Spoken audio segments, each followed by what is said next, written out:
हेर्नुहोस् guys, organic चुल्हा हो यो अङ्गेटी। यसरी बनाएको छ, तपाईँहरूले पनि यसरी बनाउनु होला। जाडो लाग्यो, विन्टर हो, त्यही भएर जुगाड एकदम। अहिले चाहिँ माटो अन्त सिमेन्टको बोरा कुटेर यसरी मजाले बनाउँदैछु आफ्नै हातले। सिक्किममा यस्तो यस्तो चिजहरू बनिन्छ, जहाँबाट मलाई हेर्ने फ्यान फलोइङ जति पनि गाइसहरू छ है, यसरी तपाईँहरू पनि बनाउनुहोस्। यो टिनहरू काटेर भित्र यो बनाउनुपर्छ, दामी हुन्छ है।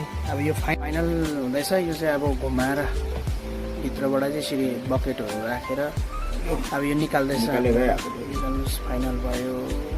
भित्र यस्तो यसरी रड काटेर यसरी हाल्नुपर्छ हो। यस्तो हुन्छ। अब यसलाई माथि 3टा ओदान राख्नु छ हो, यही माटोकै बनाउँदैछ।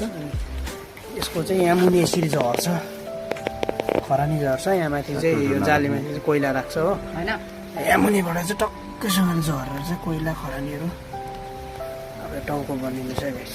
फाइनल भइसकेको छ, कोइला पनि लाउँदैछ हो। 3टा ओदान पनि भयो।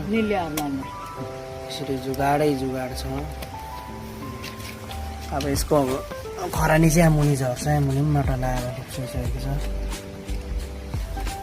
त्यस फाइनल कस्तो लाग्यो तपाईँहरू कमेन्ट लाइक सेयर गर्नु चाहिँ नभुल्नु होला है। फेरि यस्तो यस्तो भिडियोहरू ल्याउने छु म। हेर्नुहोस्, फाइनल अपडेटहरू चाहिँ अब हामीले बनाइसकेर पनि त्यो अघि लाउने त्यो कोइला यसरी पर्दैछ है। मजाले बलेर आउँछ। अनि यसको खरानी चाहिँ यहाँ मुनि झर्छ, यसको मुनिपट्टि झर्छ यसरी। अब यसलाई चाहिँ उठाएर फ्याँक्नुपर्छ हो। कोइला हावाले हप्काइदिनु, अब अलिक हप्काइदिन्छ। बोलाएर चाहिँ यतिको राखिदिनुहोस्। अच्छा, फाइनल देखाइरहन्छ यस्तै म तपाईँहरूलाई।